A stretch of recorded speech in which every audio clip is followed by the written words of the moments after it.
Something was placed inside me, or perhaps something was awakened.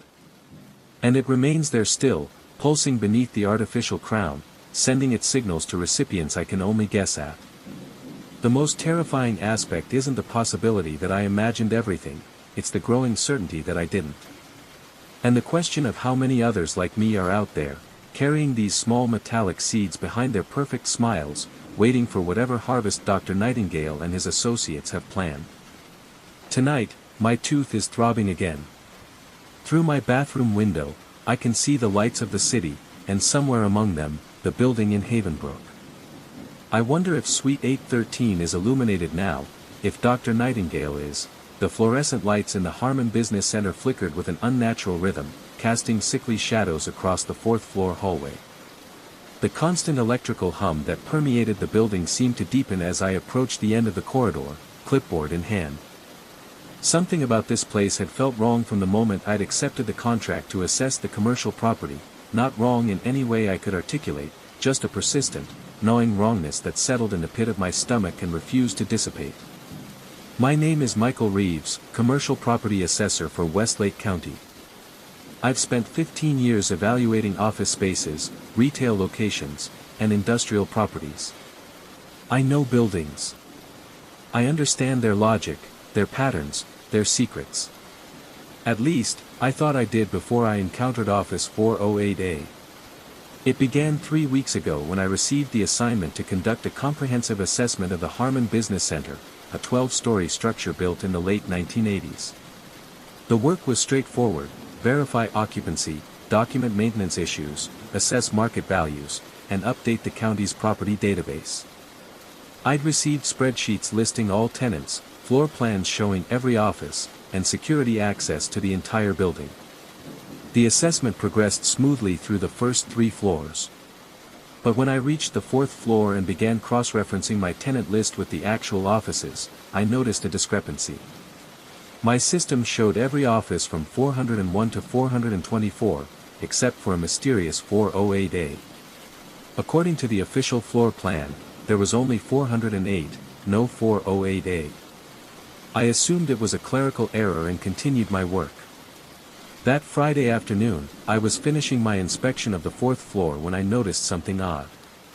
The main corridor made a sharp right turn at the end, leading to a short hallway that wasn't clearly marked on my floor plan. Following it, I discovered a door with a small, tarnished plaque reading 408A in faded lettering. The inconsistency triggered my professional curiosity. This office existed physically but not in any of the official records. I tried the handle, finding it locked. Pressing my ear against the door, I detected no sound from within, not even the omnipresent hum of the building's ventilation system seemed to penetrate this space. I knocked, receiving no response. Something about the door's texture felt wrong against my knuckles, not quite solid, not quite hollow. I made a note to return with a building manager. The strange office nagged at me throughout the weekend. Monday morning, I requested the complete architectural plans from the county archives and spent hours reviewing them. According to every document, the hallway ended at Office 408. There was no turn, no extension, no 408A. Yet I had seen it, touched it. When I returned to the 4th floor the following week, I experienced the first real shock.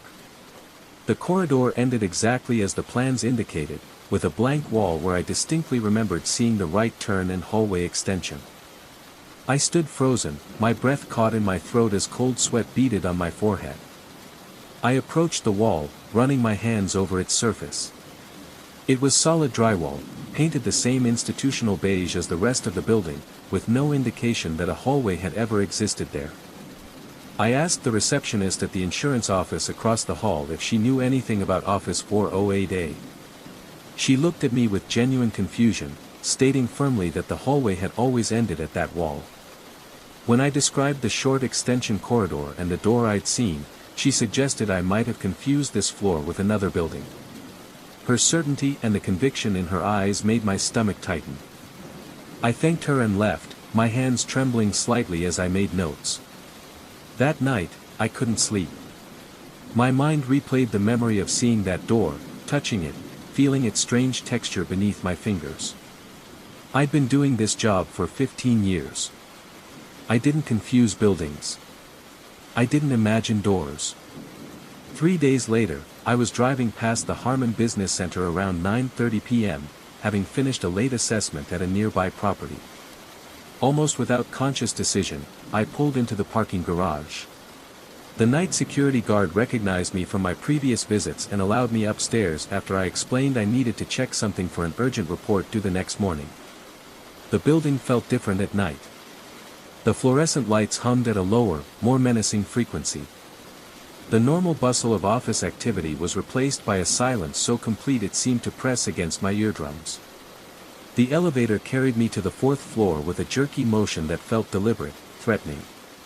When the doors opened, I hesitated before stepping out.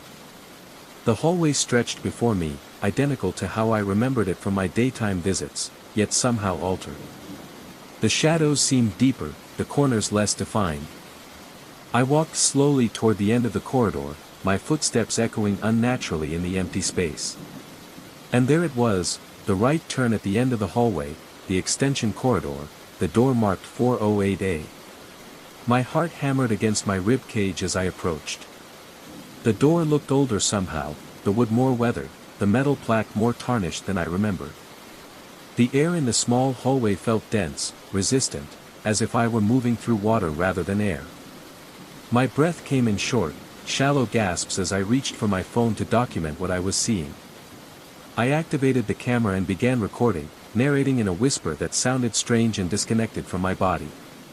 As I approached the door, the image on my phone screen began to distort.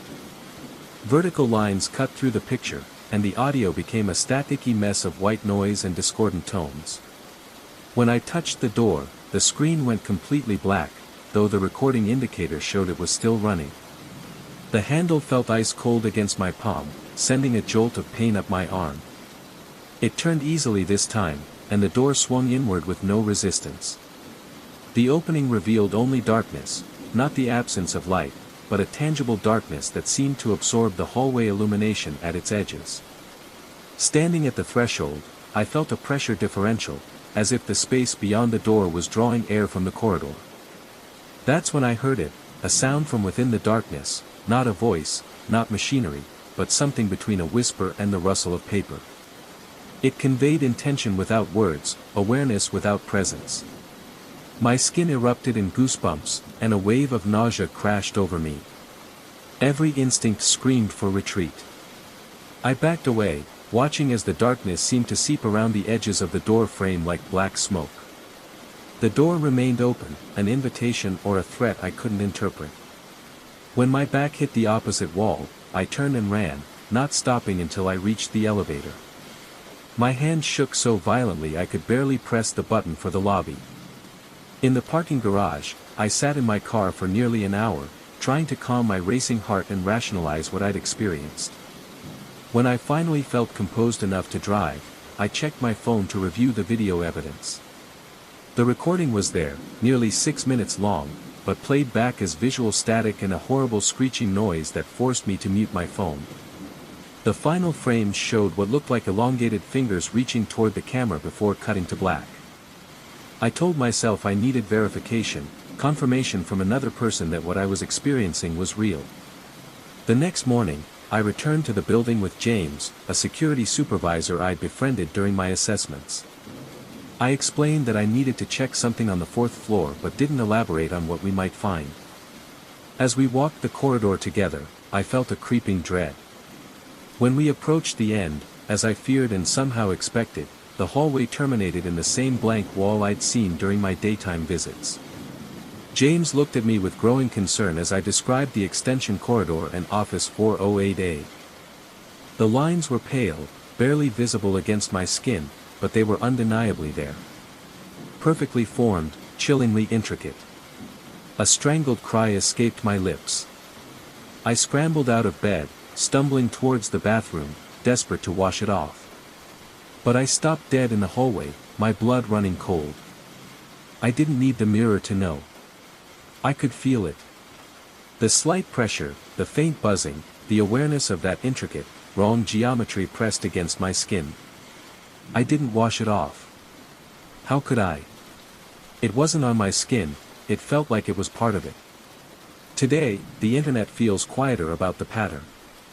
Some of the original posts are gone. The merchandise links are broken. It's like someone is trying to scrub it away. But for those of us who saw it, who really saw it, it's too late. I see the pattern everywhere now, not as a coincidence, but as a fundamental structure peeking through the cracks of the world. Sometimes the lines pulse. Sometimes objects subtly shift to match its form. And the faint imprint on my arm remains, a constant, terrifying reminder. It went viral. It spread. And now, it's integrating. We invited the pattern in, mesmerized by its strangeness, and now we can't get it out. It's in the frost, in the wood grain, in the scattered papers, and now, it's on me. And I have no idea what happens next, when the pattern decides to become more than just lines on skin. The Whisper Stone. It started with the calm stones.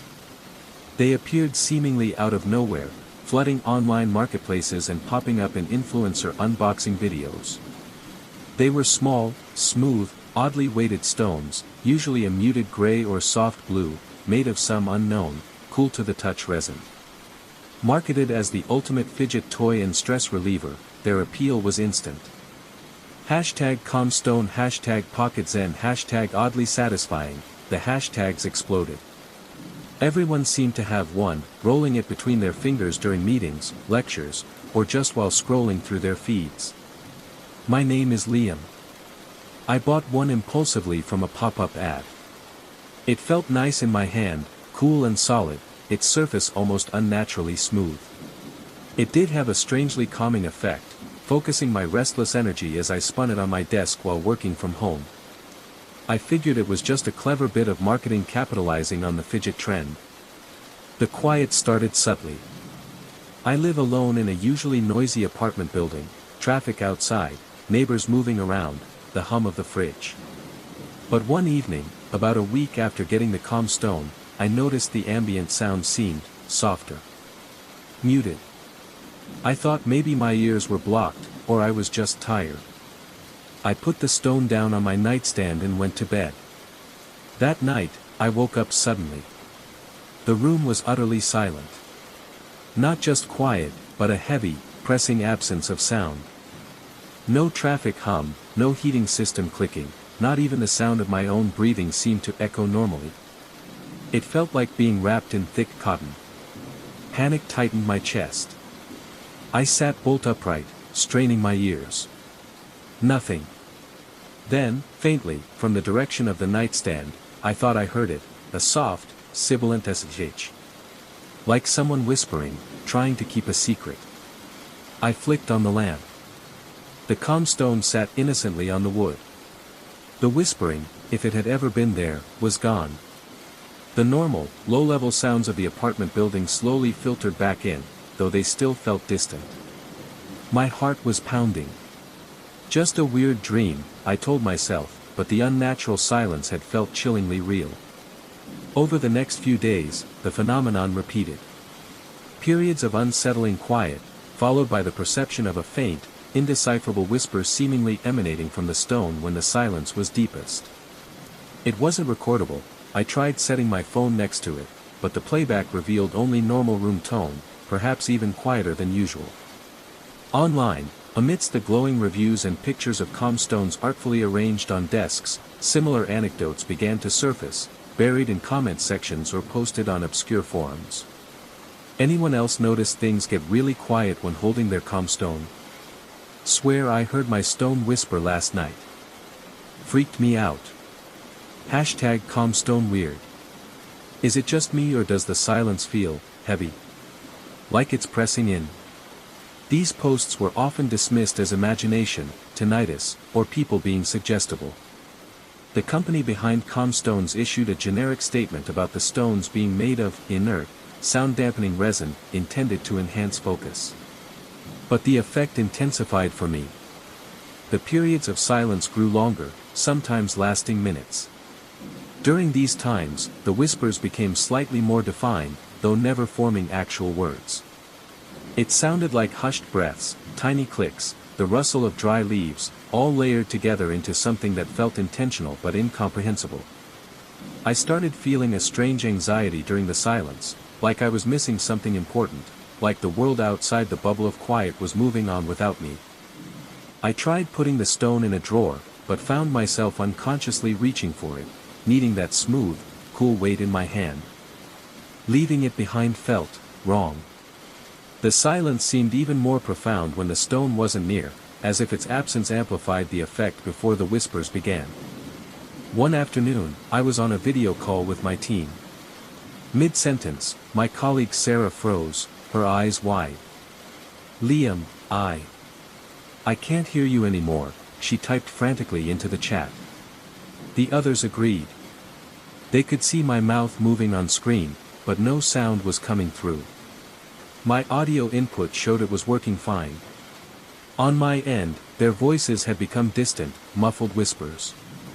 The comstone was sitting right next to my laptop. I quickly slid it away, into my pocket. A few seconds later, Sarah gasped, "Okay, you're back." That was so weird. The silence wasn't just in my perception anymore. It was somehow interacting with technology, selectively muting things around the stone. That evening, I decided I'd had enough. The calming effect was long gone, replaced by a gnawing dread. I took the comstone outside to the communal trash bins behind my building.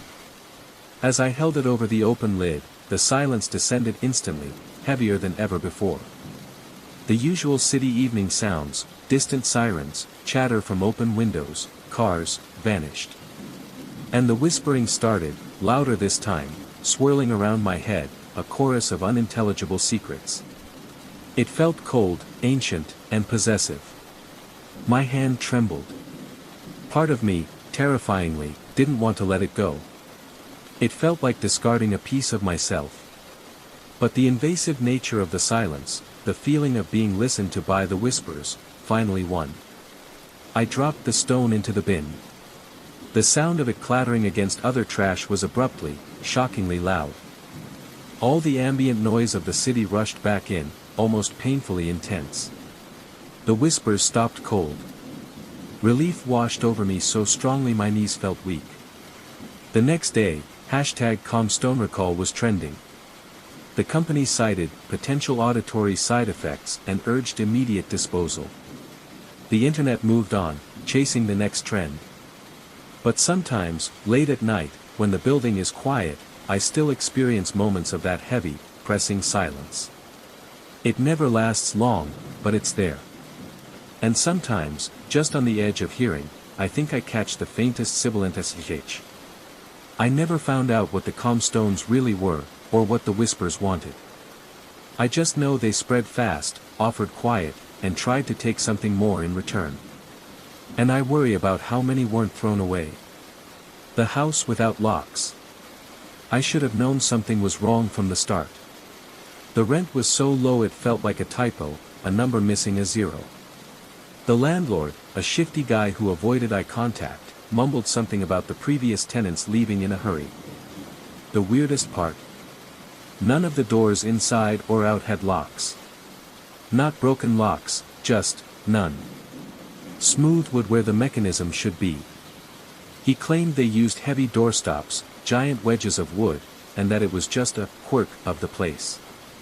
Being a locksmith by trade, I wasn't too worried. Annoyed, maybe, but fixable. I needed a cheap place fast, and the house itself, a small, single-story bungalow with a tired-looking yard, seemed harmless enough. Still, walking through it the first time, it felt hollow. Not just empty, but like the air itself was thin and used up. I noticed scuff marks on the floors and faint scratches on the walls near the doorframes, right where a doorknob might hit if swung open too hard. I brushed it off as wear and tear. My first night, I didn't even unpack much. I went straight to work, installing brand new, high-quality deadbolts on the front door, the back door, my bedroom door, and the kitchen door leading outside. I tested each one meticulously. The satisfying click of the bolt sliding home felt like I was claiming the space, making it secure. Finally, exhausted, I locked everything tight and crashed on an air mattress in the living room. That was the only peaceful night I had. When I woke up, sunlight was streaming through the front window. And the front door was wide open. My blood ran cold. I jumped up, heart hammering against my ribs. I checked the door. The lock I'd installed was pristine, undamaged, but turned to the unlocked position. Then I saw the back door was ajar. The kitchen door too. And my bedroom door, standing open, revealing the empty room. Every single lock I had installed was unlocked. Panic started clawing at my throat. I checked outside, no footprints on the dew-covered grass, no sign of forced entry anywhere. The locks themselves worked perfectly when I tested them again. It was as if someone had walked through the house with a master key for my newly installed locks, unlocking them all, and then just left. My logical locksmith brain fought against the rising fear. Maybe I was overtired. Did I forget to lock them after testing? All 4 of them? It seemed impossible, but it was the only rational explanation I could cling to. I spent the day at work, distracted and jumpy. Before leaving that morning, I relocked everything, double-checking each one. That night, I got home, checked the locks, still secure. Relief washed over me, brief but potent. I made dinner, watched some TV, and decided on an early night, still drained from the move and the lingering unease. Before bed, I did a final sweep. Front door, locked. Kitchen door, locked. Back door, locked. Bedroom door, locked. The clicks were reassuring. Around 2 a.m., a sound jolted me awake. A soft click. I sat bolt upright in bed, straining my ears in the thick darkness. Silence.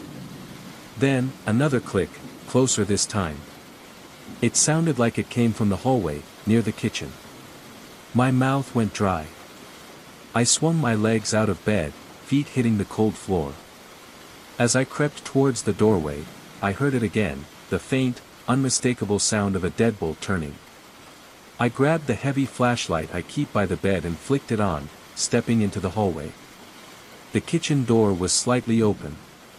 The beam of my flashlight cut through the darkness, illuminating the empty doorway and the backyard beyond. Nothing. No one. The lock was intact, still shiny and new, but unlocked. I slammed it shut and twisted the deadbolt, the thunk echoing too loudly. Then I checked the others. Back door, unlocked. Front door, unlocked. It wasn't forgetfulness. It wasn't a malfunction. Something had opened these doors. Sleep was impossible after that. I sat on the edge of my bed until dawn, flashlight in hand, listening to every creak of the old house. The next day, I almost called the landlord to break the lease, but I couldn't afford to move again so soon. Instead, I did the only other thing I could think of. I upgraded the locks again, using heavy-duty, pick-resistant models from my own workshop stock. I reinforced the door frames. If something wanted in, it would have to make a hell of a noise. Night 3. I forced myself through my routine, trying to pretend everything was normal. Lock checked before bed, everything felt solid as a rock. I went to sleep, tense but determined. I woke up abruptly around 3 a.m. No sound this time, just an overwhelming sensation of being watched. Prickles ran up my spine. My eyes scanned the darkness of my bedroom. The door was closed, just as I'd left it. But the darkness around the door frame seemed wrong. Deeper. As my eyes adjusted, I saw it. A silhouette. Taller than the doorframe, thin, standing just outside my room, seeming to peer in through the crack. It wasn't distinct, more like a distortion in the air, a shape made of shadow. My breath hitched. I felt frozen, adrenaline dumping into my system, making me lightheaded. With a surge of terrified energy, I lunged for the bedside lamp and flicked it on. The silhouette vanished instantly. Heart pounding fit to burst, I threw open my bedroom door. The hallway was empty. But every other door in the house, front, back, kitchen, stood wide open, swinging gently in a non-existent breeze. That was it for me. I didn't even try to rationalize it anymore. How could anyone, or anything, bypass reinforced locks on 4 separate doors without making a sound, without leaving a mark? The landlord's vague talk of doorstops suddenly felt sinister. Why were there no locks originally? What were they trying to keep in, or out? Or perhaps, what were they trying to let move freely? I didn't wait for morning. I threw some clothes and my tools into a bag, grabbed my keys, and walked out the wide-open front door. I didn't look back. I didn't call the landlord for my deposit. I just drove until the sun came up, checking my rearview mirror every few minutes. I still work as a locksmith. But now, every time I install a deadbolt, every time I hear that click, a little bit of that cold dread creeps back in.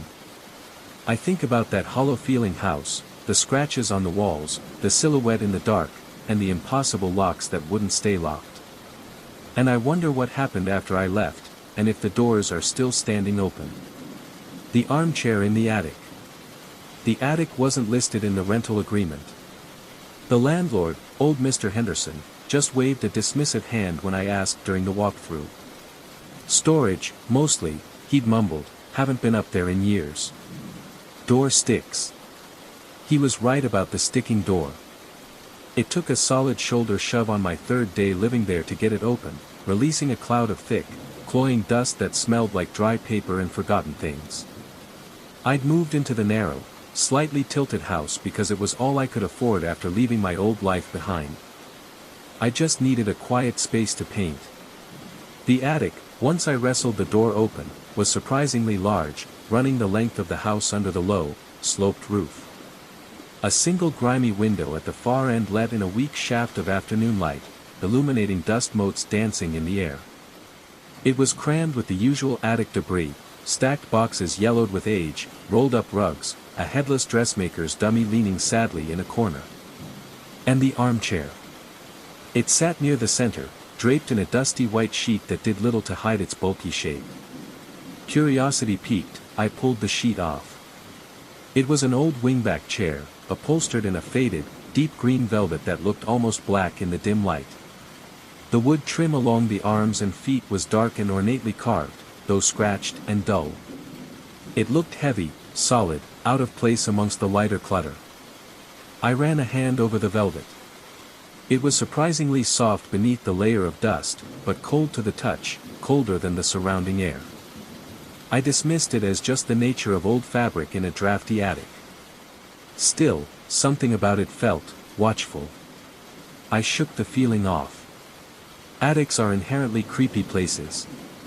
But I couldn't stop thinking about the chair. It seemed a shame to leave such a potentially beautiful piece up there to rot. That evening, after much straining and awkward maneuvering down the narrow attic stairs, I managed to get it into my small living room. It dominated the space, but once I wiped it down, the deep green velvet seemed to almost glow richness in the lamplight. It needed work, the springs creaked, and there was a faint musty smell, but I felt a strange sense of satisfaction having rescued it. I sat in it that night, reading a book. It was comfortable, enveloping. The high back muffled the sounds from the rest of the house. I remember feeling unusually tired and dozed off right there. That's when the first odd thing happened. I woke up suddenly, unsure why. The room was dark except for the streetlights outside. I felt stiff from sleeping in the chair. As I stood up, I heard it, a soft, drawn-out sigh, seeming to come from right behind me, from the chair itself. I froze, every muscle tensing. "Hello?" I whispered, my voice hoarse. Silence. Just the normal nighttime creaks of an old house settling. I convinced myself I'd imagined it, maybe a sigh in my sleep, or the wind outside. But the air around the chair felt heavy, still. The next few days were normal. I painted, I explored the small town, I started feeling more at home. I even used the armchair regularly, it was surprisingly cozy. But then came the sounds. Late at night, usually after midnight, I'd hear faint noises from the living room when I was in bed. A soft creak of springs, like someone shifting their weight. A rustle of fabric. Once, a sound like fingernails lightly tapping on the wooden armrest. Each time, I'd get up, heart pounding, and check. The living room would be empty. The chair would be still, silent under the moonlight filtering through the window. But sometimes the seat cushion looked slightly indented, as if someone had just gotten up. The impression would fade quickly, leaving me questioning my own eyes. I started avoiding the chair after dark. During the day, it was just furniture. Old, slightly smelly furniture. But at night, it felt different. The feeling of being watched returned, stronger now, localized entirely to that corner of the living room. One night, I couldn't stand the suspense. I decided to stay up, hidden in the doorway of the kitchen, just watching the living room. I turned off all the lights except for a dim lamp on the far side of the room, casting long shadows. The armchair sat there, a dark, hulking shape. Hours passed.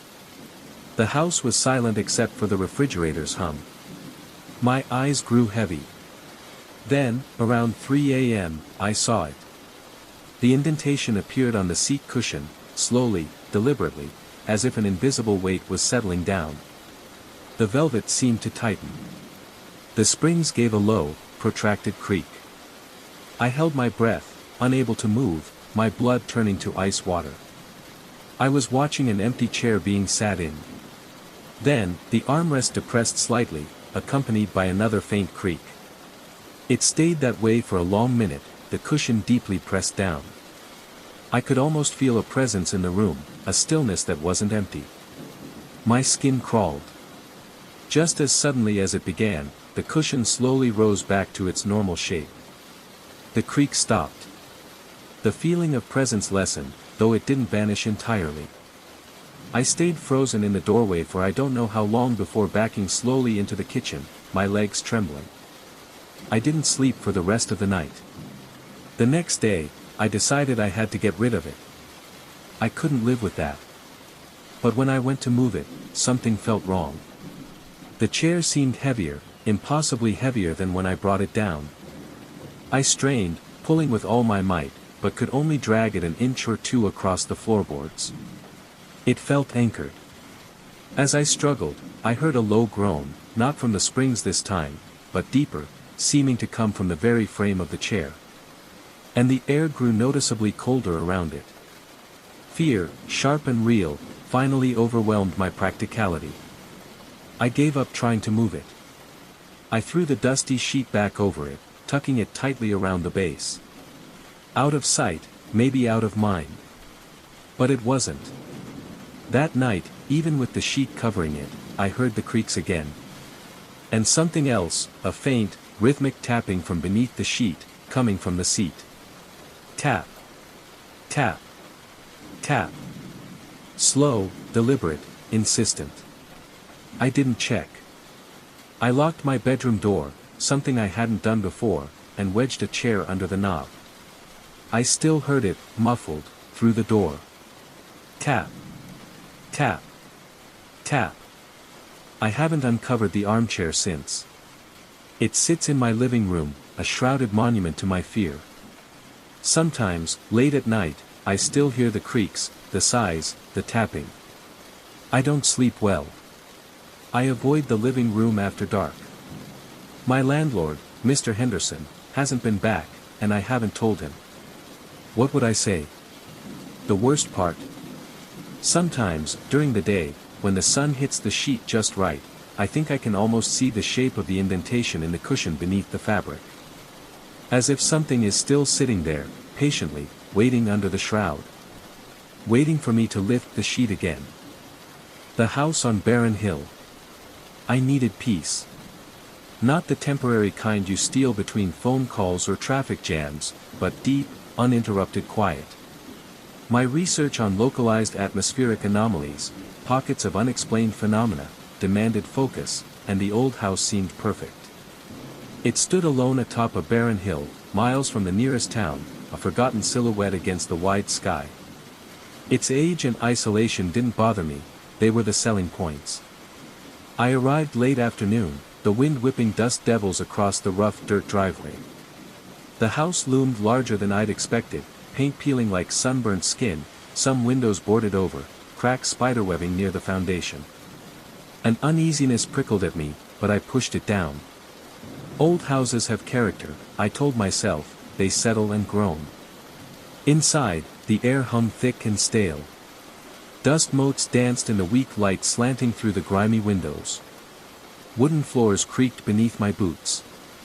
I dropped my bags by the stairs, the silence amplifying the sound. My plan was simple: set up my laptop and notes upstairs, work during the day, and soak in the quiet at night. The first oddity happened that evening. As I unpacked books in the living room, the lights flickered, old wiring, I assumed. Then, a faint whisper, like breath against my ear, seemed to emanate from the wall behind me. I froze, straining to hear. It wasn't menacing, just there. A murmur too soft to decipher. I blamed the wind whistling through unseen cracks and forced myself to ignore the goosebumps rising on my arms. I chose an upstairs room at the end of the hall for my workspace. It had a large window overlooking the desolate hill. That night, sleep was elusive. The whispers returned, seeming to drift from wall to wall, sometimes skittering across the ceiling.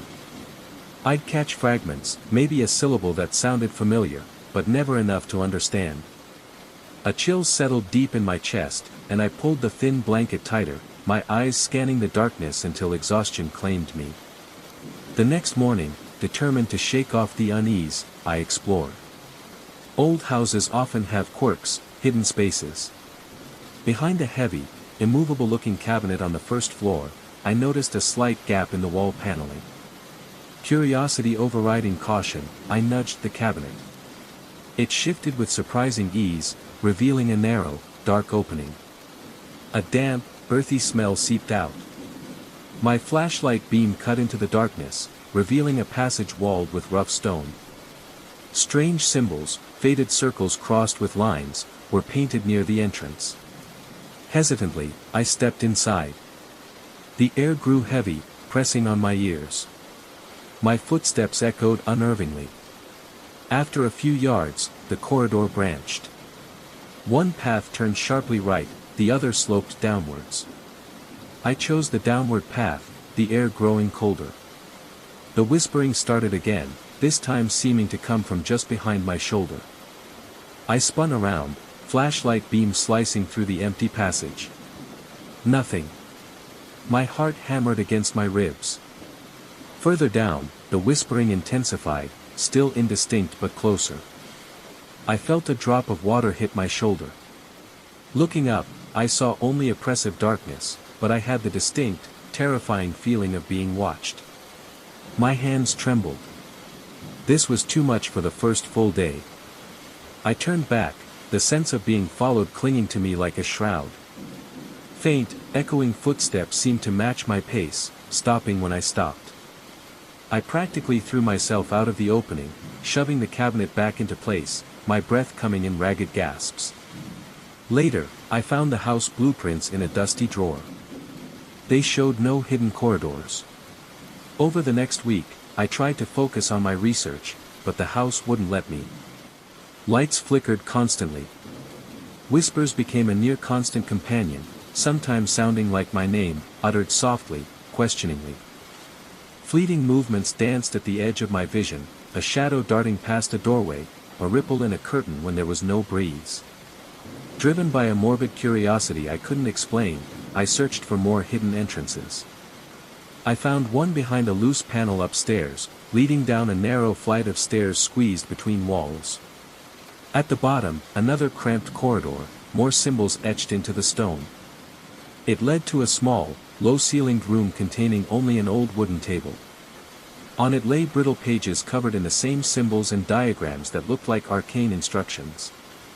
My flashlight flickered. The shadows seemed to deepen.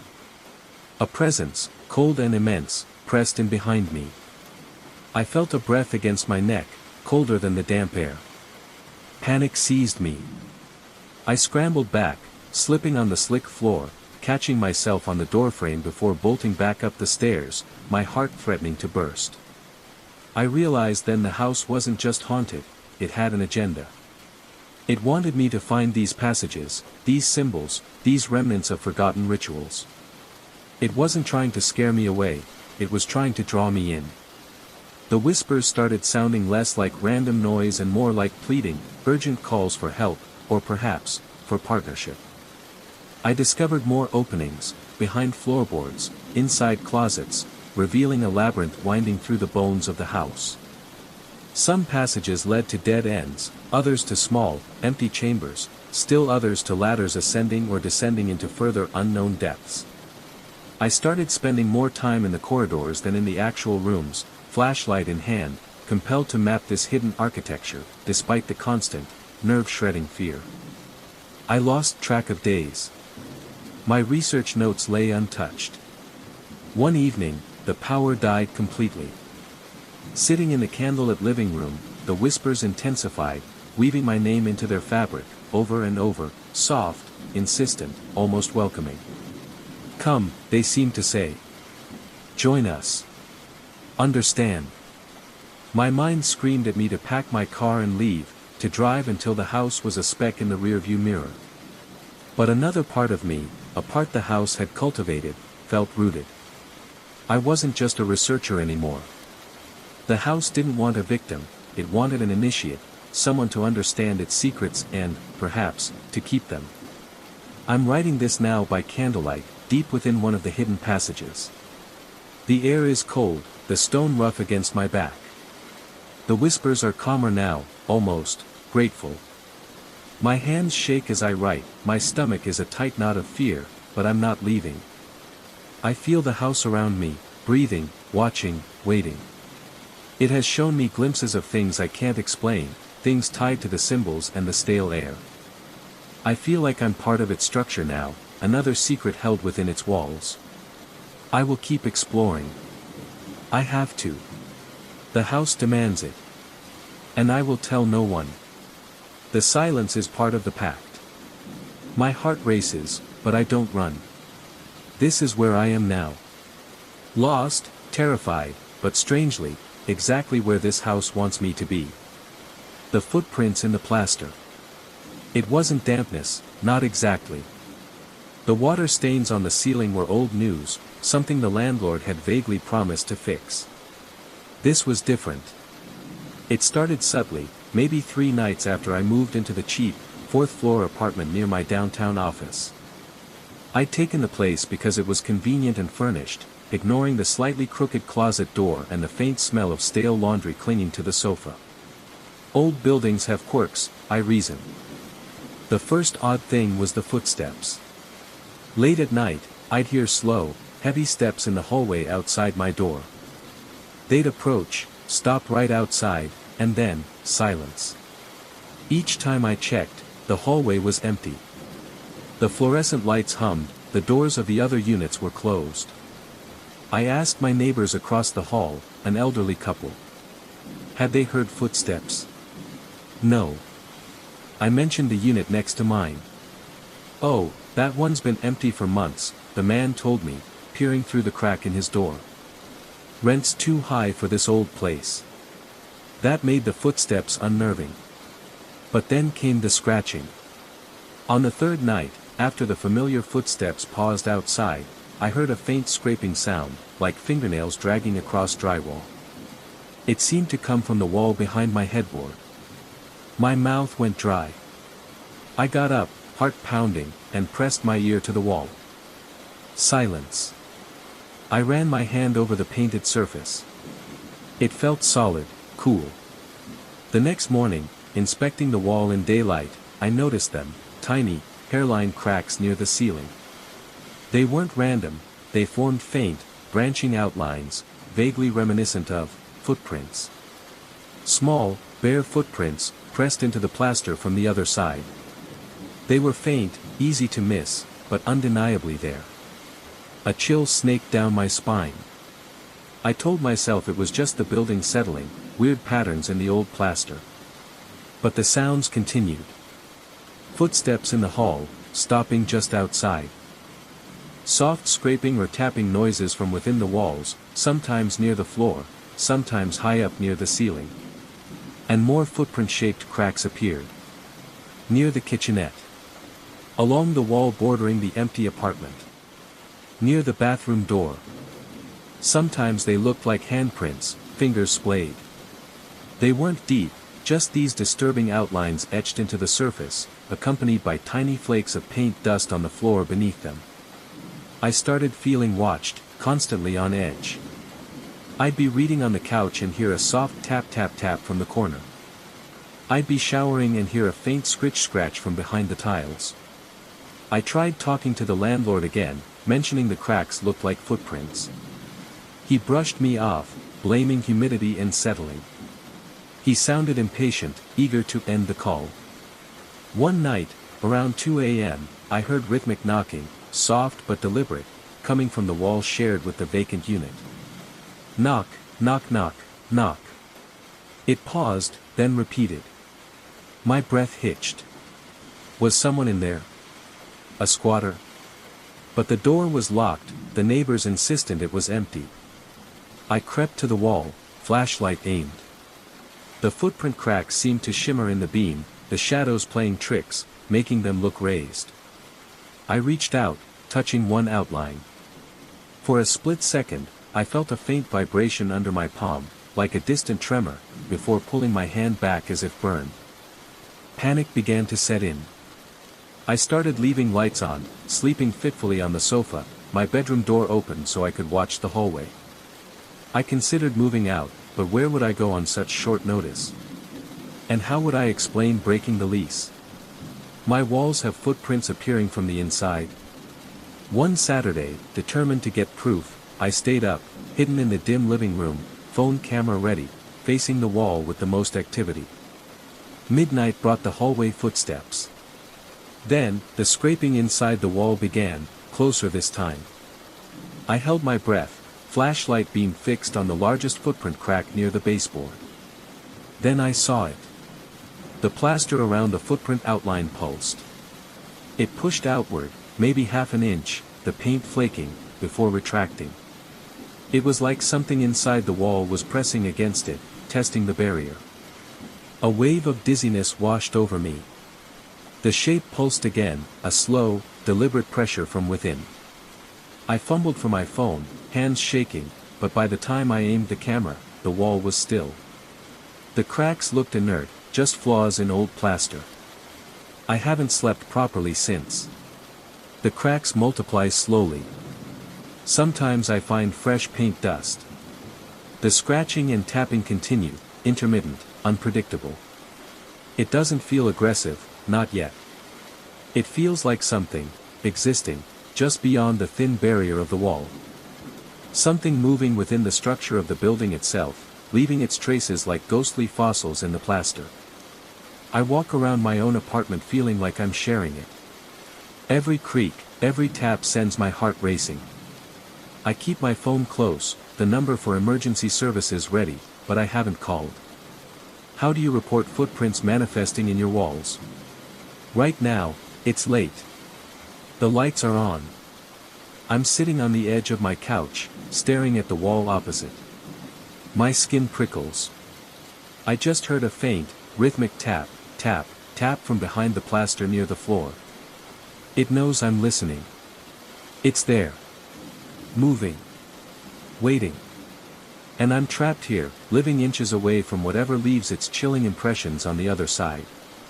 The glitch in the glass. It started subtly. So subtly, I thought I was just tired.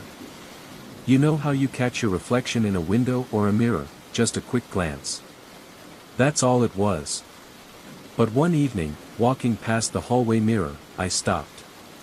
I'd blinked, but in the glass, my reflection's eyes seemed to close a fraction of a second after mine opened. I shook my head, dismissed it. Too little sleep, too much screen time. But it happened again the next day, in the bathroom mirror. Blink. Pause.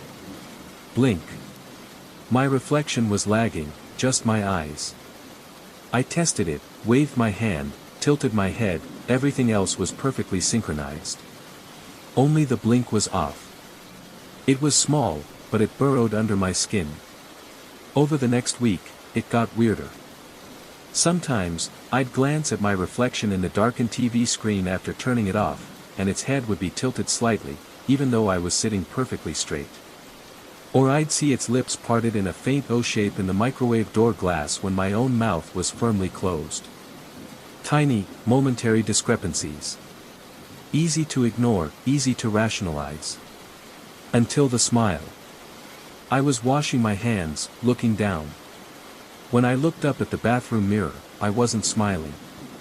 My reflection was. Not a huge grin, just a small, knowing curve of the lips that wasn't mine.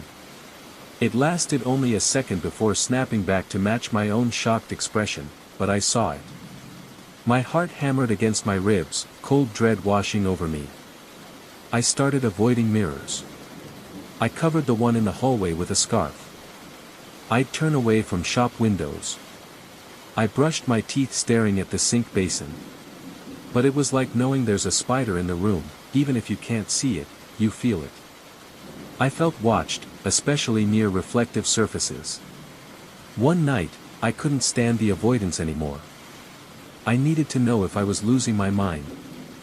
I stood in front of the covered hallway mirror, took a deep breath, and pulled the scarf away. My reflection stared back, perfectly normal. Same tired eyes, same tense posture. I waited, holding my breath. Nothing. I let out a shaky sigh of relief, feeling foolish. Then, my reflection slowly, deliberately, raised one hand and waved. My own hands were clenched at my sides.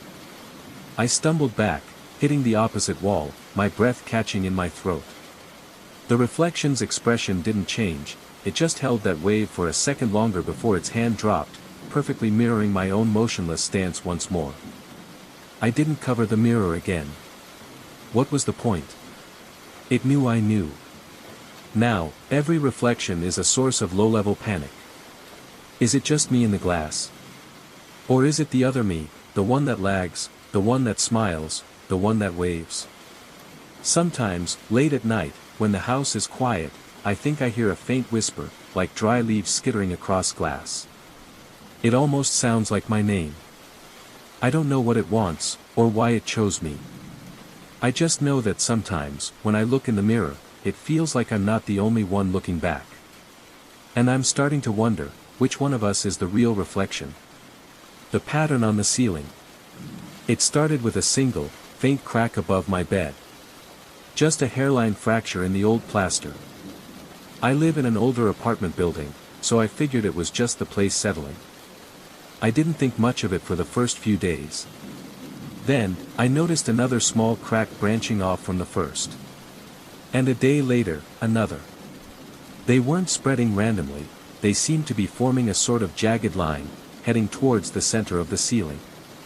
Still, I told myself it was just old plaster doing what old plaster does. The feeling that something was wrong began about a week later. I was lying in bed, reading before turning off the light, when I glanced up. The pattern of cracks looked different. Sharper, somehow. More deliberate. It wasn't just random lines anymore, it was starting to look like interconnected angles, almost geometric, but with no symmetry I could recognize. A cold knot formed in my stomach. I got out of bed and stood on a chair to get a closer look, tracing the lines with my finger. The plaster felt solid, cold. That night, I heard it for the first time, a faint, dry scraping sound. It seemed to come from the ceiling, right above where the pattern was. It was soft, like sandpaper on wood, and intermittent. I turned my light back on, heart pounding, but the ceiling looked exactly the same.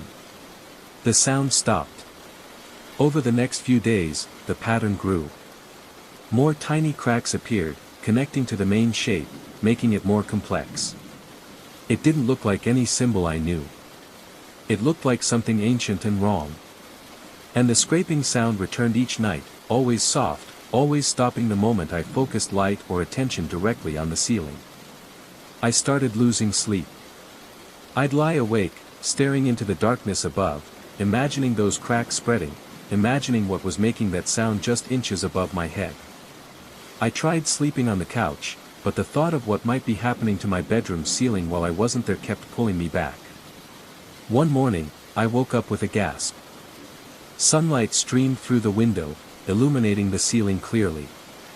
The pattern had changed drastically overnight. It was larger, more intricate, and in the center, where the lines converged, there was something new. It looked disturbingly like footprints. Tiny, oddly shaped footprints etched into the plaster, leading out from the central point and trailing towards the wall. My breath hitched. I scrambled out of bed, feeling dizzy. Footprints. On my ceiling. They weren't deep, just faint outlines, but they were undeniably there.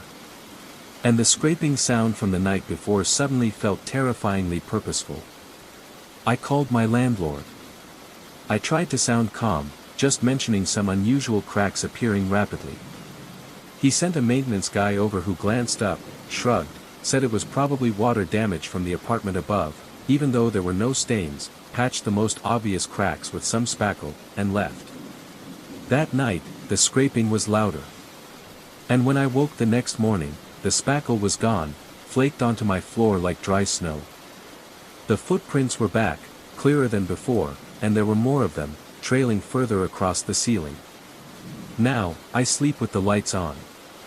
It doesn't stop the scraping. It doesn't stop the pattern from changing almost imperceptibly each day. Sometimes, I feel like I'm being watched from above. When I lie very still, I can almost feel a pressure, a weight, concentrating on the ceiling directly over my bed. I don't know what the pattern means or what's making the footprints. I don't know what's scraping just beyond the plaster. All I know is that every night, I lie awake staring up at it, feeling the cold dread seep into my bones, wondering when those tiny footprints will reach the wall, and start coming down. The static on the line. It started about 2 weeks ago. My landline phone rang, which is weird enough, who even calls landlines anymore? I picked it up, expecting a telemarketer or maybe a wrong number. Hello. Silence. Not complete silence, though. There was a low, fuzzy static on the line. Like listening through water, or the sound an old TV channel used to make when it went off the air. Hello. I repeated, louder.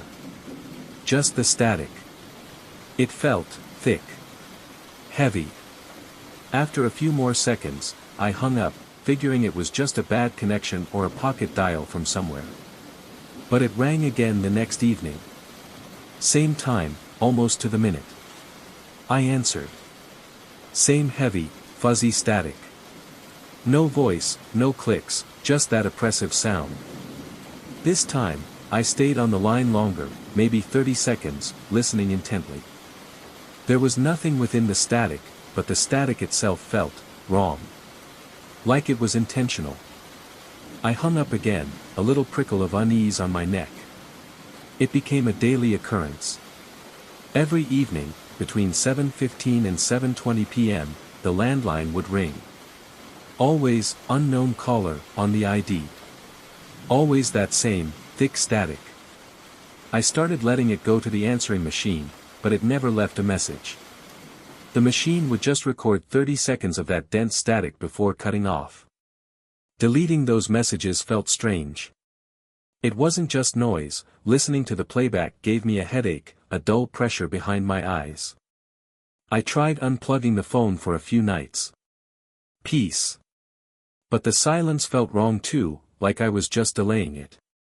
When I plugged it back in a few days later, it rang that evening, right on schedule. Static. Then, things shifted slightly. One night, I was cooking dinner when it rang. I ignored it. But as I moved around the kitchen, chopping vegetables, I felt like the static on the unheard line was following my movements. It's impossible, I know. But the feeling was intense, like whatever was generating that sound was somehow aware of me, tracking me through the walls. My hand slipped with the knife, nearly cutting my finger. I stopped answering. I stopped listening to the messages. But I couldn't stop knowing it was happening. That specific time slot every evening became filled with dread. My shoulders would tense up around 7 p.m. I'd find myself holding my breath, waiting for the ring that inevitably came. Last night was different. I was tired of the dread, tired of the waiting. When it rang at 7:17 p.m., I snatched the receiver. "What do you want?" I didn't shout, but my voice was tight. The static pulsed. Just once. It got slightly louder, sharper, for less than a second, then settled back into its thick, fuzzy drone. It was a reaction. It hurt me. I slammed the phone down, my hand shaking. My heart was pounding so hard it hurt. It wasn't just a bad connection. It wasn't random. Something, somewhere, was deliberately sending this sound to my phone, every single night. It was listening. It had reacted. The phone is sitting across the room now. It's almost 7 p.m. The silence in my apartment feels heavy, charged. I keep glancing at the phone, imagining the wires humming, imagining that thick static gathering somewhere, waiting to pour through the line. Waiting for 7:15.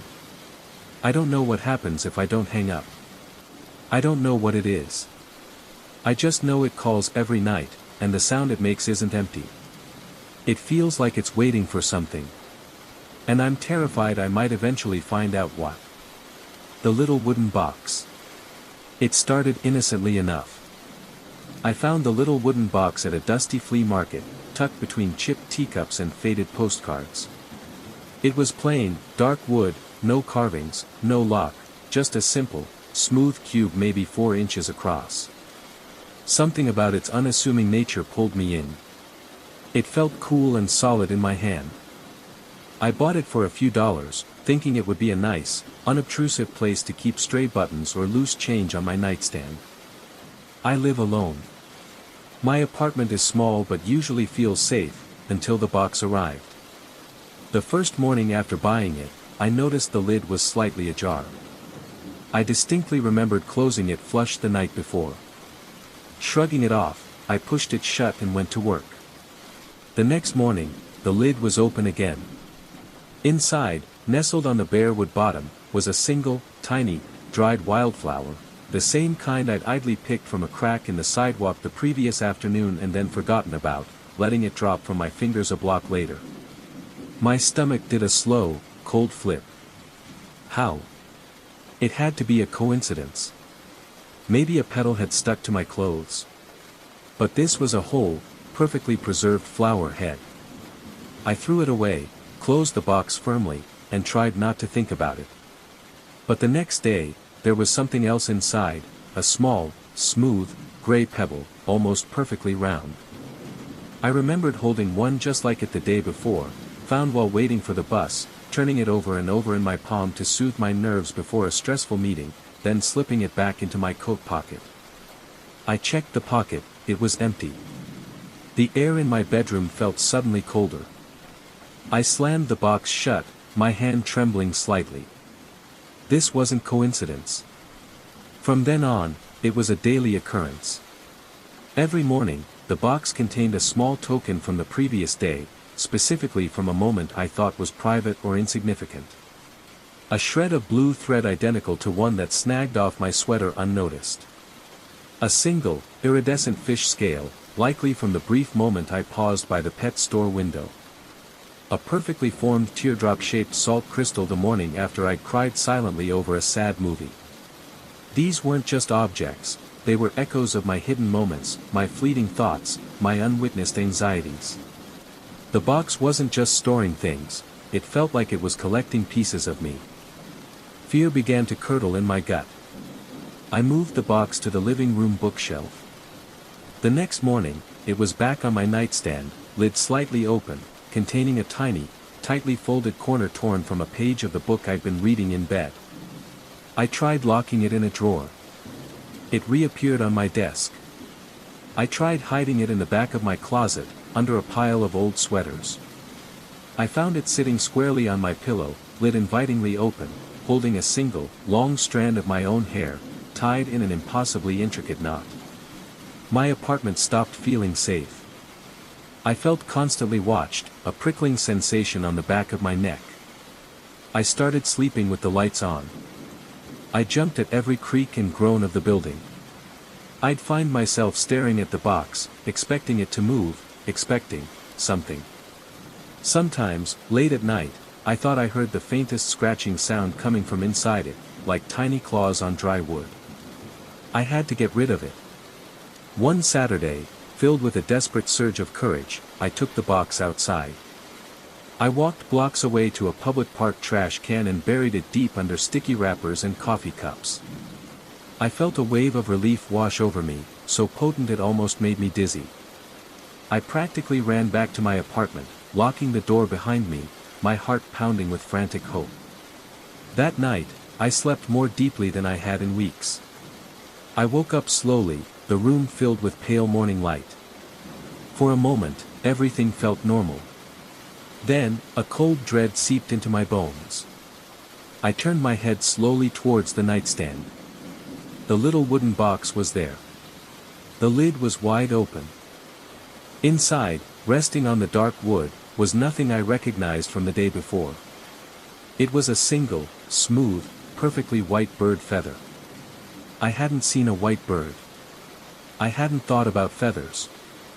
I didn't understand. Then I remembered the dream I'd had, a vague, fleeting dream about flying, about feeling weightless and free for just a moment before falling. A dream I hadn't told anyone, that I'd barely remembered myself until now. The box knew. It didn't just collect my actions or my waking thoughts. It collected everything. I didn't scream. I didn't move. I just lay there, staring at the feather in the box, the silence of the room pressing in on me. It wasn't going away.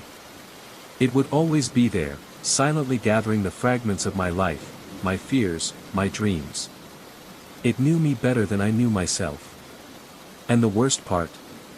I had invited it in. It was mine now. Forever. The painting from Cousin Maeve. It arrived rolled up in brown paper, tied with twine that crumbled when I touched it. A note tucked under the string just said, "From Cousin Maeve." Found in her attic. I barely knew Cousin Maeve, some distant relative who'd passed away months ago. Curiosity got the better of me. Inside was a painting. Not large, maybe 2 feet by 3. It was a landscape, but unsettling. Twisted, skeletal trees clawed at a sky bruised purple and gray. No signs of life, just dead branches and heavy, swirling clouds that seemed wrong. There was no signature. Still, needing something for the bare wall in my apartment hallway, I hung it up that evening. The first odd thing happened maybe an hour later. I was walking past the hallway, heading to the kitchen, and I heard a low sound, like a sigh or a drawn-out moan. I stopped, listening. My apartment building is old, full of creaks and groans, but this felt different. Closer. I peered into the hallway. The painting hung still. I shook my head, blaming tired ears, and moved on. Over the next few days, I kept glancing at it. I couldn't help it. Did that big, gnarled tree on the left always lean quite so much? Were the clouds always gathered so thickly in that corner? I told myself it was tricks of the light, the way shadows fell in the narrow hall. Then came the whispers. Late one night, reading on the couch, I heard it distinctly, my name, breathed softly, sounding like it came from right down the hall. My blood ran cold. I muted the TV, heart pounding. Silence. I forced myself up, phone flashlight on, and went to the hallway. The painting looked back at me, dark and inert. But as I shone the light on it, I could have sworn the paint around the base of the trees shimmered, like wet fog swirling. Sleep didn't come easy after that. I started noticing more changes. The trees in the background seemed marginally closer each morning. The purple in the sky deepened, becoming almost black in places. One afternoon, I touched the canvas hesitantly. It felt strangely warm, not cold like paint on canvas should. I snatched my hand back, a jolt like static electricity shooting up my arm. Panic began to set in. I tried covering the painting with a spare sheet, thinking out of sight, out of mind. But that night, the sounds were worse.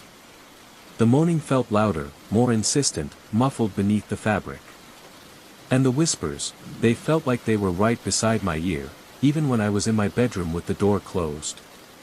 I couldn't take it anymore. Around 3 a.m., I stormed into the hallway and ripped the sheet off. The painting seemed to pulse. The fog around the tree trunks was definitely moving now, coiling like smoke. And deep within the murky clouds, I thought I saw faint shapes, suggestions of faces, thin and gaunt, with empty sockets staring out. My name whispered again, seeming to echo from within the painted landscape itself. I wanted to destroy it, burn it, tear it apart. But I was frozen by a primal fear mixed with a terrifying curiosity. What was this thing? What did it want? The next morning, I took it down. My hands shook as I handled the frame. I didn't throw it out. Instead, I carried it to my living room and placed it face down on the floor, hiding the scene. It's been there for 3 days now. Face down. But it's not quiet. Sometimes, especially late at night, I hear it, a soft, scraping sound from that corner of the living room. Like fingernails dragging lightly across the floorboards. Like it's trying to turn itself over. I don't know what to do. I feel it in the room, even when I can't see it.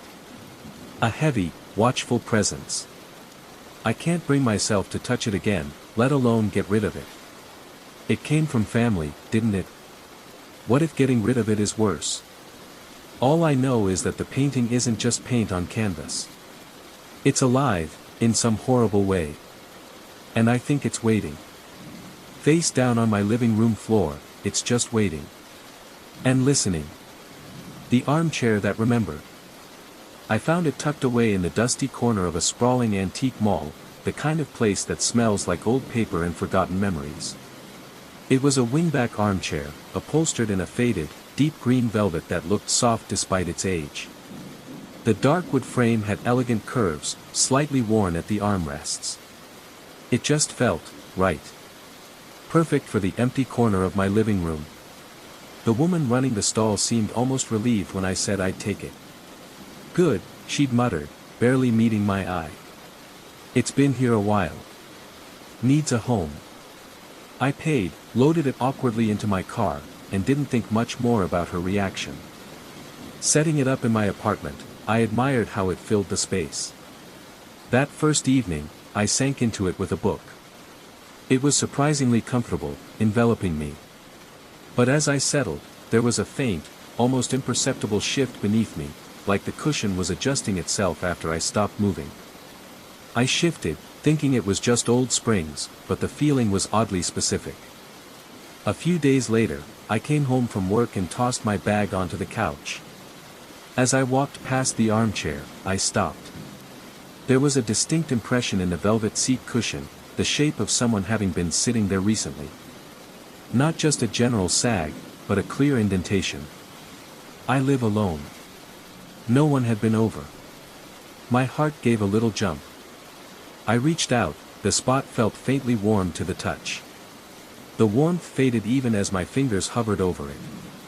Okay, that's weird, I whispered, the silence of the apartment suddenly feeling heavier. I smoothed the velvet, telling myself it was just the way the fabric settled, maybe the light playing tricks. But it kept happening. Sometimes I'd walk into the room and see that telltale depression in the seat. Other times, I'd catch a faint scent hanging in the air around it, not exactly unpleasant, but old, like dried flowers and dust, maybe a hint of faded perfume. It was strongest when the room had been closed up for a while. Then came the sounds. Not loud bangs, but soft, intimate noises. A gentle creak of the wood frame when I wasn't even near it. A faint rustle of the velvet, like someone shifting their weight, heard only in the dead quiet of night. Sometimes, reading on the couch across the room, I'd glance over and swear the armchair sighed, a soft release of air that wasn't just the house settling. My skin would prickle. I started avoiding sitting in it. One Saturday, I decided it was making me uneasy enough that I should move it to the spare room. I gripped the worn wooden armrests. As I pulled, the chair didn't just scrape the floor, it emitted a low, groaning sound from deep within its frame, like stressed timber resisting. It felt heavier than it looked, unnaturally anchored. I strained, managing to drag it a few inches, the groan turning into a sharp crack that made me jump back, heart hammering. It felt stubborn. Almost defiant.